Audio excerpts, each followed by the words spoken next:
Hello students, स्वागत है आप सभी का इरफान सर 7th में यूट्यूब चैनल पर। बच्चों, लास्ट जो लेक्चर था, लास्ट क्लास थी, उसके अंदर हमने यहाँ पर स्थिति समय ग्राफ समझा था। अब इस क्लास के अंदर हम समझने वाले हैं कि जो वेग समय ग्राफ होता है वो क्या होता है, किस प्रकार से बनता है, इसके बारे में हमें समझना है ना। तो जल्द से जल्द अपने दोस्तों को इस वीडियो को शेयर कर दीजिए, है ना। अभी तक नहीं किया है तो दोस्तों को जरूर पहुँचाना, है ना। चलो देखो बच्चों, इसी के अंदर भी आपका सेम टू सेम वही चीज़ है कि अगर आपने लास्ट क्लास में जो लेक्चर नहीं लिया है वो भी 15 से 20 मिनट का है, फटाफट से उसको लेकर के आ जाना, है ना। अगर वो आपको समझ में आ गया तो ये तो डेफिनेटली आपको आ ही जाएगा, है ना। तो यहाँ पर देखो, जैसे कि हमने कहा था कि हमारे पास में कोई कार है ना। वो जो कार है वो इस प्रकार से एक पथ के ऊपर क्या हो रही चल रही है, ठीक है। पहले क्या करते हैं, उस कार को हम विराम अवस्था में रखते हैं।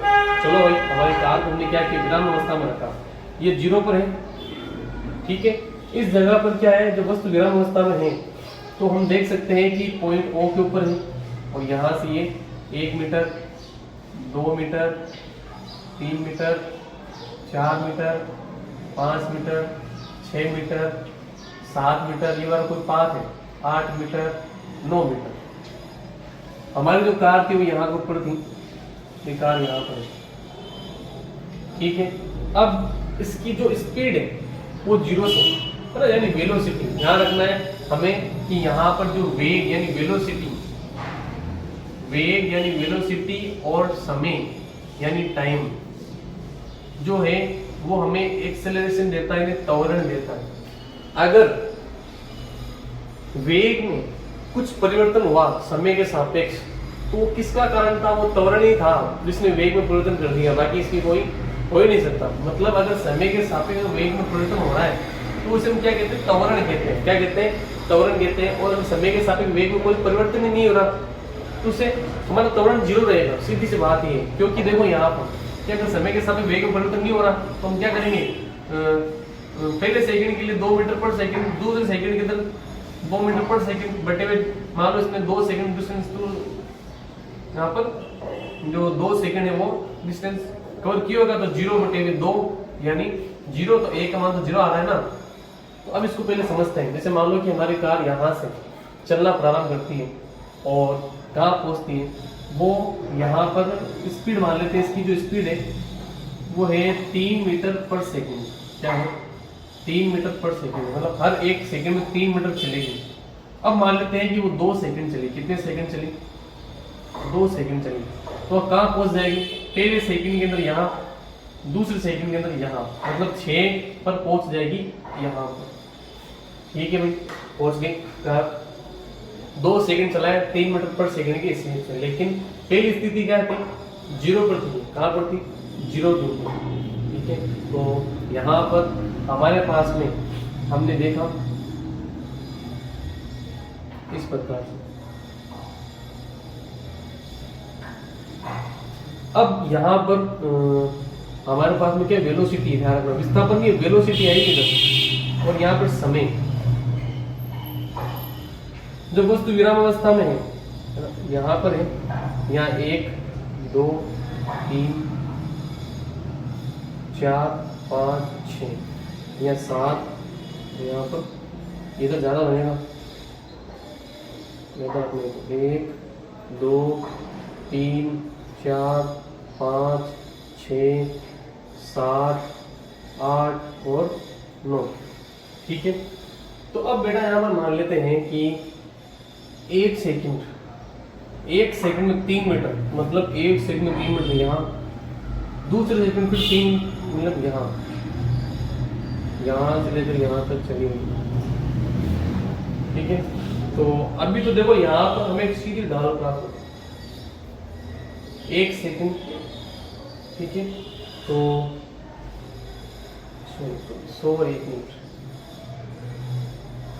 देखो बेटा ये जो है ना, ये हमारे पास 9।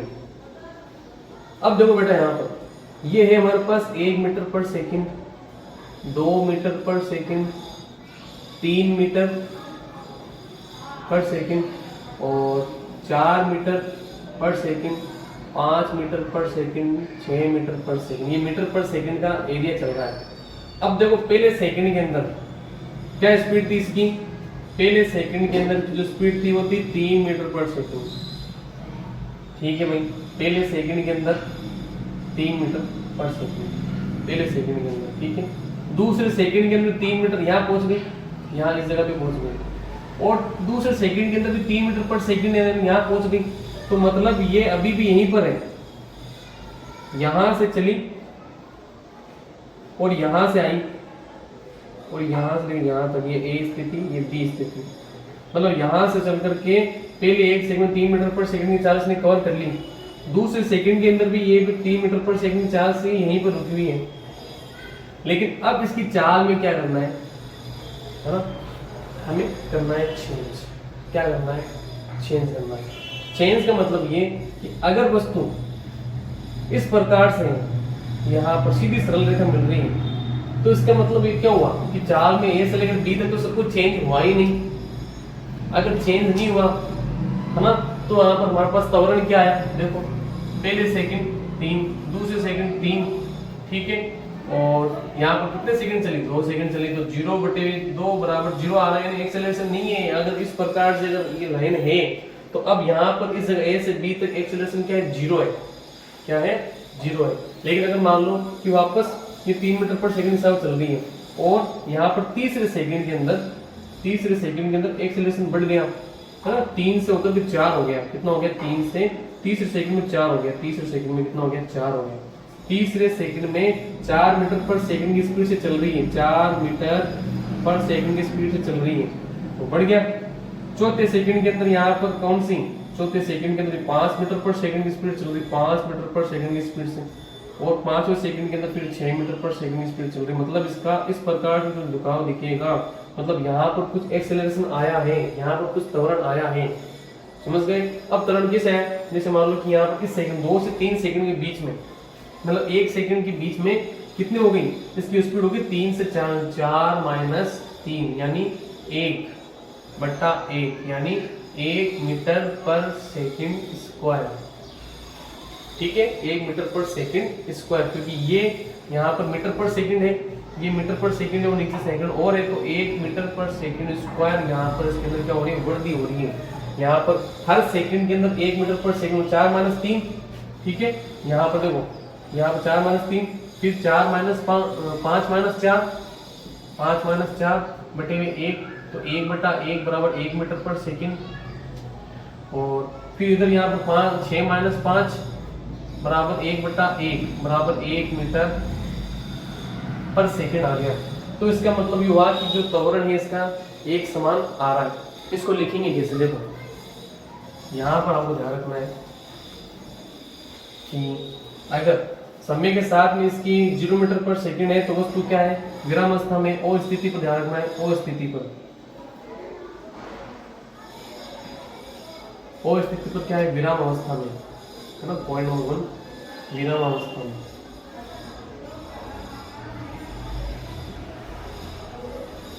विराम अवस्था के अंदर यहाँ पर क्या है? b बराबर 0 है, और यहाँ पर जो ढाल है वो भी क्या है?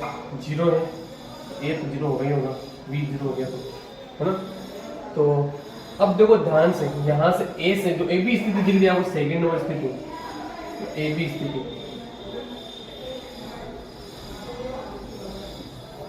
अगर ए बी स्थिति की बात करें तो यहाँ पर क्या हो रहा है बच्चों? यहाँ पर क्या हो रहा है? ए बी स्थिति के अंदर, है ना, यहाँ पर जो वेग है वो नियत है। क्या है? वेग क्या है? नियत है। तो यहाँ पर भी ध्यान रखना है कि एक समान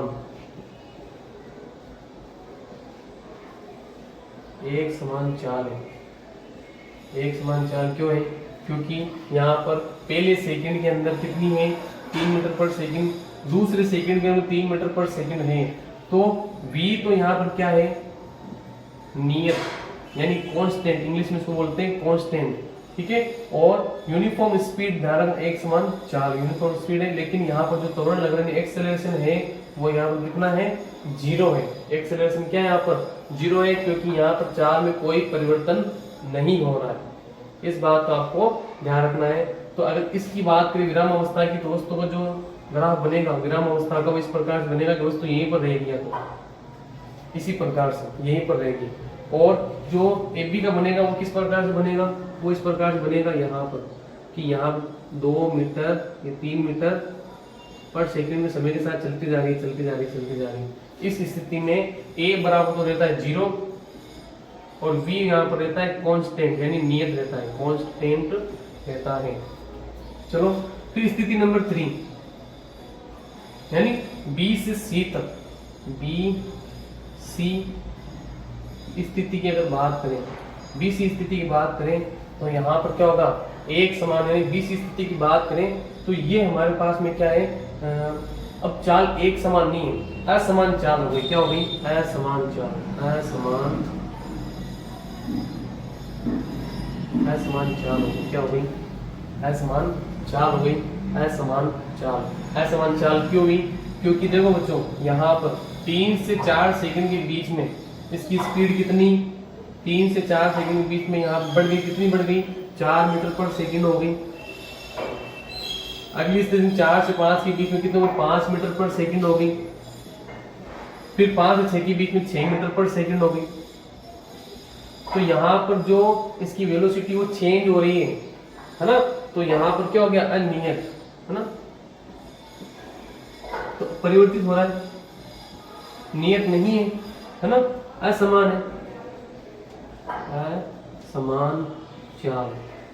असमान चाल। और हर सेकंड में कितने मीटर पर सेकंड की वृद्धि हो रही है, 1 मीटर पर सेकंड की वृद्धि हो रही है। तो अब यहाँ पर एक्सीलरेशन कुछ आएगा, एक्सीलरेशन तो आएगा, लेकिन यहाँ पे एक्सीलरेशन, अब एक्सीलरेशन यहाँ पर आ भी गया और यहाँ एक्सीलरेशन क्या है, नियत है, कांस्टेंट यानी फिक्स है। प्रति सेकंड क्या हो रहा है इसके अंदर, 1 मीटर पर सेकंड का इंजेक्ट हो रहा है, मतलब हर सेकंड में 1 मीटर पर सेकंड इसमें इंक्रीमेंट हो रहा है और इसकी स्पीड बढ़ती जा रही है। तो हमें ये एक जो ग्राफ मिलेगा वो किस प्रकार से मिलेगा, एक तो इसे कहेंगे असमान चाल और समान त्वरण का कहेंगे। त्वरण तो समान है लेकिन चाल क्या हो गई, असमान हो गई, क्योंकि यहाँ पर बढ़ती जा रही है, इधर ये ग्राफ क्या हो रहा है, समय बढ़ रहा है, चाल बढ़ती जा रही है। तो ये स्थिति नंबर 3 का ग्राफ आपको देखने को मिलेगा। तो इस प्रकार ध्यान रखना, असमान चाल के अंदर या इस प्रकार से ग्राफ मिलेगा। जब दोनों कंपैरिजन करोगे, नोट करके लिखोगे तो आपको और अच्छी तरीके से क्लियरिफाई हो ही जाएगा। तो इस बात को आप नोट कर लेना कि हाँ सर इस प्रकार से ये है। अगर वापस से कह रहा हूँ, अगर वीडियो समझ नहीं आई तो आप रिपीट कर लेना, है ना। एक बार मैं भी रिपीट कर देता हूँ आपके लिए। कार जो है वो यहाँ से चलना प्रारंभ करती है यहाँ तक, ठीक है। पहले जीरो के ऊपर क्या है, विराम अवस्था में। जब विराम अवस्था में रहेगी तो सब चीजें जीरो ही है ना, इसकी स्पीड कुछ नहीं है, तो विराम अवस्था में रहेगी। ग्राफ इस प्रकार से आ जाएगा, यहाँ पर है वस्तु कहीं पर 0 मीटर पर सेकंड यहाँ पर ही आ रही है। फिर अगर मान लो कि वस्तु है ना कुछ स्पीड प्राप्त कर लेती है और पहले सेकंड के अंदर 3 मीटर पर सेकंड की चाल से चलती है, दूसरे सेकंड के अंदर नोट किया कि तो भी 3 मीटर पर सेकंड चाल चल रही है, तो यहाँ पर जो वस्तु तो गतिशील है लेकिन उसका जो वेग यानी वेलोसिटी है वो फिक्स है, चेंज नहीं हो रहा है। तो इसे कहेंगे एक समान चाल, v है नियत और एक्सेलरेशन है 0, क्योंकि यहाँ पर चाल में कोई चेंज नहीं हो रहा है। जब तक चाल में कोई चेंज यानी वेलोसिटी में, वेग में कोई चेंज नहीं होगा तब तक हमें त्वरण नहीं मिलेगा। वेग में चेंज होना जरूरी है, क्योंकि समय तो किसी के लिए नहीं रुकता, समय तो चलता रहता है, ठीक है। तो वेग में चेंज होना जरूरी है। अगर वेग में चेंज नहीं होगा तो वेग का मान आएगा 0, और वेग का मान 0 आएगा तो त्वरण भी आ जाएगा 0, ठीक है। तो ए बी स्थिति आ गई। बी सी स्थिति में यहाँ पर क्या हो रहा है, देखो समय भी चेंज हो रहा है और यहाँ पर वेलोसिटी भी चेंज हो रही है। पर सेकंड वेलोसिटी में इंक्रीमेंट हो रहा है 1 मीटर पर सेकंड का, ठीक है। 1 मीटर पर सेकंड इंक्रीमेंट हो रहा है, तो जो वेग है वो तो चेंज हो गया, असमान हो गया, 4 मीटर, 5 मीटर, 6 मीटर। लेकिन जो एक्सेलरेशन है वो हर सेकंड के अंदर 1 मीटर पर सेकंड का इनमें इंजेक्ट हो रहा है, जुड़ रहा है ना। तो यहाँ पर हो गया नियत, और हमारी बुक के अंदर हमें यहाँ पर अभी जो एक्सेलरेशन है उसको नियत ही पढ़ना है, नियत ही हमें सवाल जवाब हल करने। जो एक्सेलरेशन भी चेंज हो हर सेकंड के अंदर वो हमें अभी क्लियर नहीं करना है। तो इस प्रकार से इस वीडियो को आपको क्या करना है, आपको भी समझना है और अपने फ्रेंड्स और दोस्तों को भी शेयर करना है ज्यादा से ज्यादा, ताकि उनको भी इसको समझ आ सके, ठीक है बच्चों। मिलते हैं नेक्स्ट क्लास के अंदर।